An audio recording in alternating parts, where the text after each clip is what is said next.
jelas Pak itu. Maaf ya Bu, jangan marah.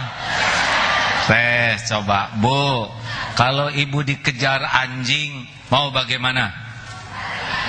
Lari. Dengar ya, kalau ibu dengan anjing lari balapan cepet mana? Tuh kan suka nggak jelas. Udah jelas anjing cepat tetap lari. Nggak apa-apa. Jangan marah, jangan marah. Hanya beda pendapat. Ibu, Bu, apa ibu mau punya suami jujur? Yang benar Bu, mau punya suami jujur? Dengar Pak, apakah ibu siap kalau suami ibu mengatakan yang sejujurnya? Tuh kan nggak jelas ya kan? Makanya jangan marah. Ibu teh maunya gimana? Ibu yang jawab, ibu yang enggak. Jangan marah Pak. Nanti si ibu dana. Ini fakta Pak, saya nggak mengada-ada ya. Jangan pakai marah. Istri ngomong, Pak, baju yang cocok, baju yang mana nih Pak? Yang merah atau yang hijau? Yang merah cocok Bu, keren ibu pakai yang merah. Tapi kan yang hijau juga bagus Pak. Oh iya, hijau juga bagus. Pas keluar tuh biru Pak. Gak usah marah, biasa aja. 2, resep yang kedua supaya kita bisa silaturahimnya enak, kokoh. Lihat bahan bangunan.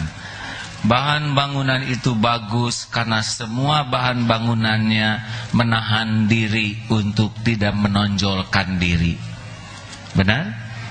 Coba kalau tiap bahan bangunan menonjolkan diri, jadi tidak bangunannya batu nongol. Apakah saya nggak mau di bawah, genteng di bawah. Di sini kloset Pak. Mau ngapain saya di toilet? Nggak ada yang lihat saya mau di tengah.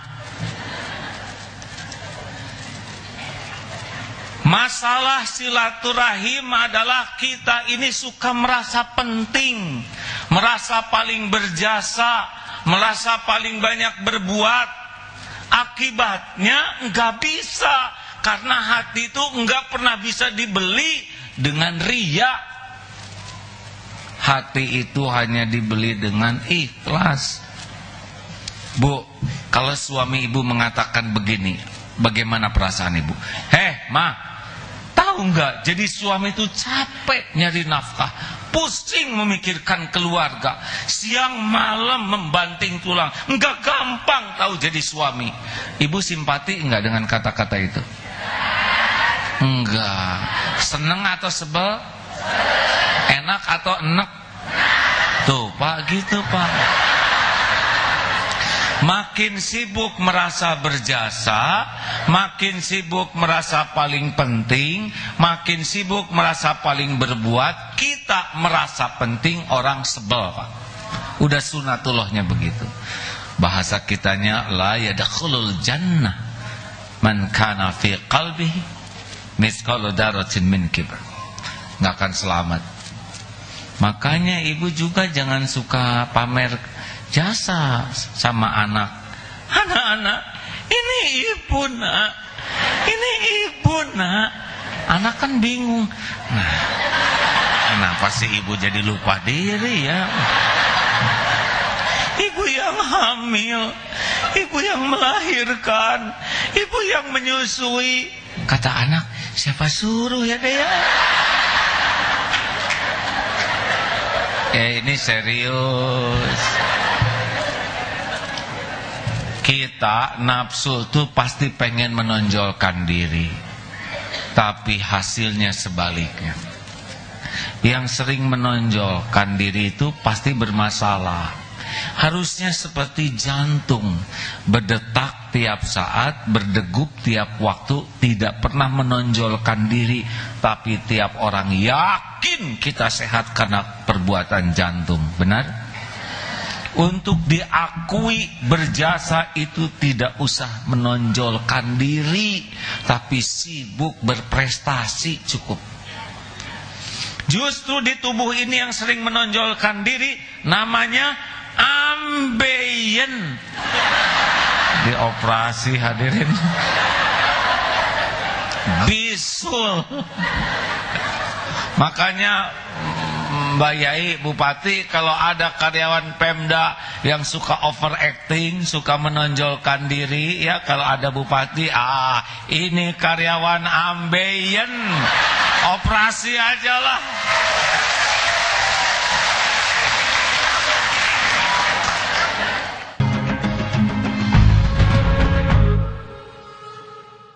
Jangan suka cari muka orang, cari ridho Allah we cukup. Ada ibu-ibu di rumahnya dandan terus bu, rapi rumah tuh. Ditanya sama tetangga, Mbak di rumah rapi dandan, rumah juga bersih terus. Padahal kan suami Mbak itu tunanetra, enggak pernah lihat. Memang suami saya enggak pernah lihat saya, tapi Allah liatin saya terus. Suami saya itu bukan segalanya bagi saya. Suami saya itu ladang amal bagi saya. Suami saya enggak punya apa-apa, cuma sama-sama nebeng seperti saya. Allah yang ngasih pahala, Allah yang ngasih sakinah, Allah yang punya sorga. Ngapain saya berbuat demi dinilai suami? Lah suami aja nggak punya pahala buat dibagiin. Enak dengernya? Nah itu kebenaran tuh enak Pak.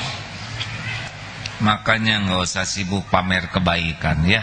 Lakukan, lupakan, lakukan, lupakan, lakukan, lupakan. Kita jadi orang baik bukan untuk diakui sebagai orang baik. Kita jadi orang baik karena itulah yang Allah sukai. Perkara orang ngakui kita baik atau enggak, itu urusan mereka. Urusan kita adalah jadi orang baik. Makanya ibu kalau udah di rumah masak nggak dihargai suami, buat nopo-nopo, yo. Bener begitu? Ibu masak, ibu dari pagi masak nyiapin, mas sarapan dulu mas. Kata suami, maaf nggak ada waktu nih, banyak urusan di kantor, pergi aja. Kalau ibu sakit hati nggak ikhlas. Apalagi pakai ngomong sama anak-anak. Anak-anak tuh gitu tuh ibu kamu, bapak kamu. Sakitnya sampai ke sini. Kenapa memang mah? Ya mama masak dari pagi nggak dihargai, nggak terima kasih. Kenapa dong mama nikah sama bapak? Habis nggak ada lagi tahu. Orang yang sibuk dengan penilaian makhluk nggak ada cerita hidupnya bahagia. Apa yang kurang? Niat udah jadi amal, masak udah jadi amal. Nggak dimakan karena memang bukan rezeki suami. Tinggal makan aja oleh ibu. Apa sih? Jangan ribet hidup ini, benar? Orang yang ribet itu pasti Tuhannya itu penilaian makhluk. Makin ingin dipuji, makin ingin dihargai, makin ingin dihormati, makin ingin dikagumi, pasti makin sering sakit hati. Aku emang dia kayak gitu. Makanya kalau dandan udah nggak usah banyak ngomong. Nggak usah nanya suami, mas bagaimana penampilan saya? Ini bikin masalah. Suami harus ngomong apa? Mau ngomong cakep dah enggak ya? Ngomong jelek enggak tega. Ya wes lah kamu kayak kesemek begitu.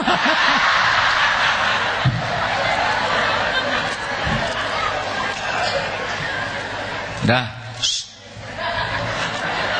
Bu, Pak, ini saya mau cerita sedikit pengalaman, boleh?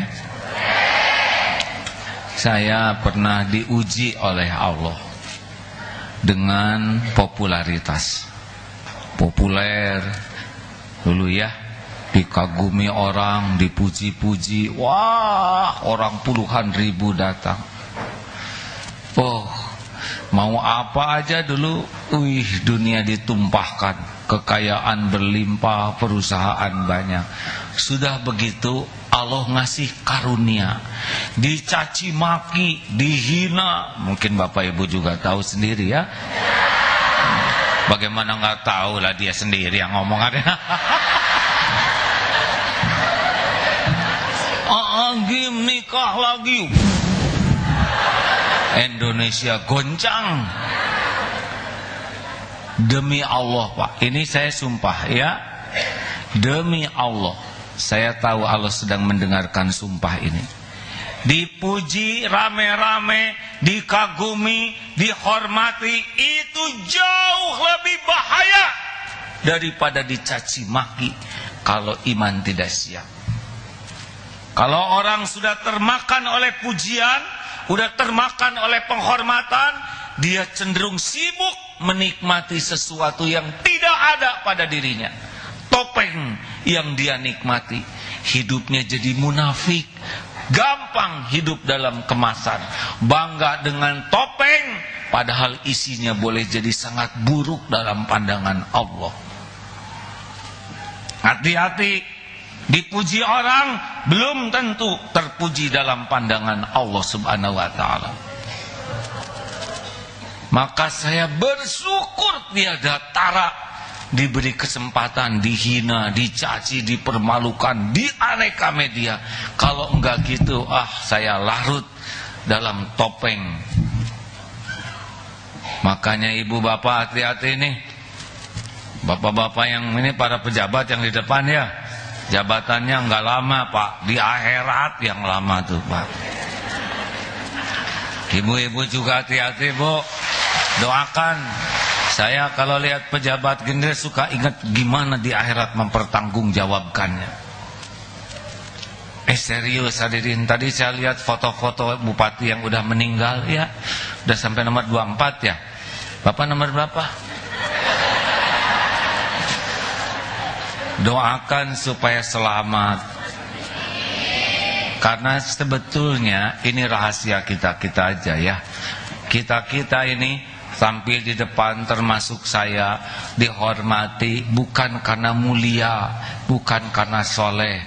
Kita dihormati cuma satu sebabnya, sebab Allah masih nutupin aib, dosa, maksiat, kejelekan dan kekurangan kita. Itu satu-satunya yang membuat orang masih menghargai kita.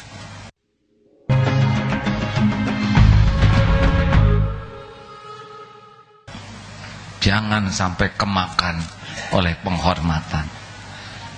Bisa munafik sepanjang hayat. Na'udzubillahimindzalik. Orang menghormat terserah mereka, tapi jangan sampai kita lupa apa yang Allah tahu tentang diri kita. Kenapa jadi pada stres begini hadirin? Ini saya ceramah gini di depan pejabat hampir tiap hari. Hati-hati Pak, hati-hati. Gaya di dunia belum tentu gaya di akhirat kalau mana. Apalagi ibu-ibu, jangan nebeng keren ya Bu ya. Kan yang punya jabatan suami, ibu daftar enggak, apa enggak, biasa aja ya. Waduh. Gimana nih, teruskan, jangan kelihatannya makin tertekan begini nih. 3. Jadi mulai sekarang nggak usahlah sibuk pengen dinilai orang, sibuk saja pengen diterima Allah ya. Orang mau muji mau nyaci wes ben bae, ojo mumet-mumet, wes bablas. Puji caci sama aja lah, ujian dua-duanya. Allah yang menggerakkan. Sakit hati itu bukan karena kita dihina, sakit hati itu karena kita enggak jujur melihat siapa kita yang sebenarnya. Kalau kita jujur, pujian tuh enggak ada yang cocok, dan penghinaan orang kepada kita jauh lebih sederhana dibanding kehinaan kita yang asli. Mau tahu rahasianya supaya enggak sakit hati dihina orang? Mau tahu? Dulu saya nggak bisa ceramah ini, sekarang bisa Pak. Dulu belum nyobain dihina. Nih rahasianya. Siapa yang menciptakan kita? Siapa yang menghidupkan kita? Siapa yang menjamin rizki kita? Siapa yang memberikan sakinah di hati kita? Siapa yang menutupi aib dan dosa kita? Siapa yang bisa ngasih pahala? Siapa yang bisa nolak bala dan musibah? Siapa yang bisa mengampuni semua dosa? Siapa yang bisa ngasih husnul khotimah? Siapa yang punya sorga? Nah, kalau semua karunia hanya milik Allah, hanya dari Allah, ngapain capek-capek pusing mikirin mulut orang? Gak ada apa-apanya. Gak ada apa-apanya. Sampai dower orang menghina kita, enggak ngepek men, enggak ngepek.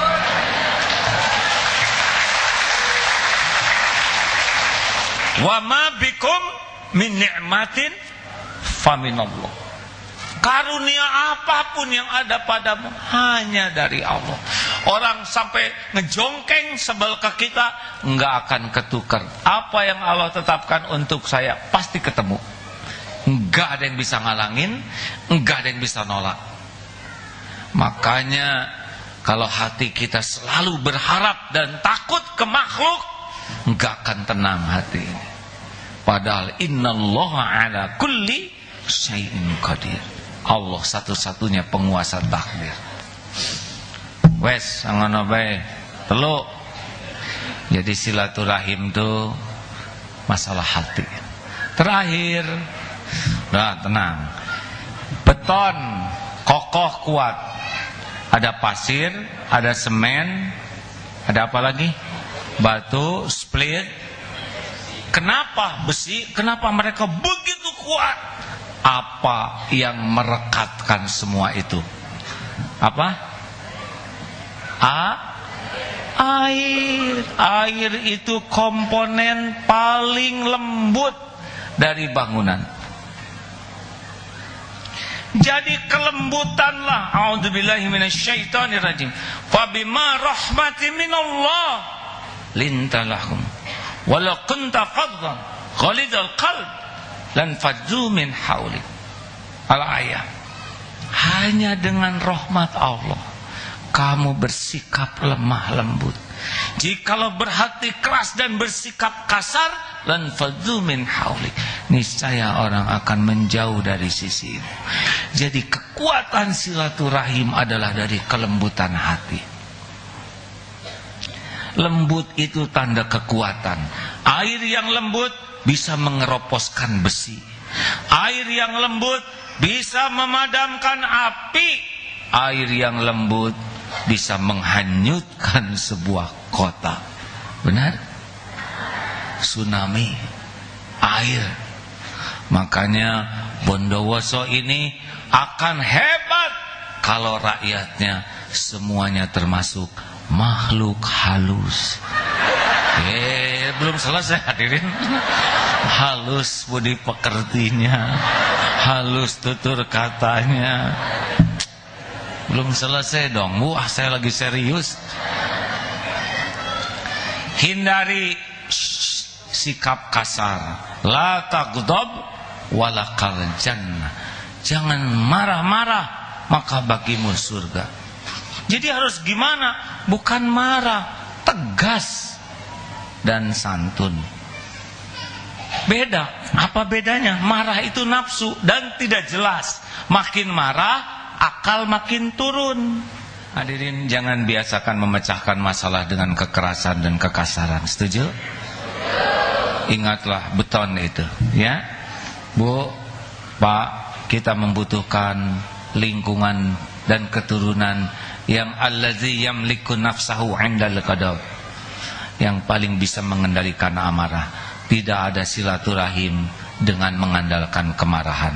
Siapkan papan di rumah dan siapkan paku. Setiap kali marah, tancapkan paku. Hitung berapa paku dalam sehari. Kalau mau minta maaf, minta maaf. Bu, maaf saya tadi emosi, cabut paku. Nah, minta maaf, Bapak tadi nggak bisa ngontrol diri, cabut. selesai minta maaf, paku bisa habis dicabut, tapi yang tersisa lubang. Antara memaafkan dan melupakan rasa sakit hati itu beda kaplingnya.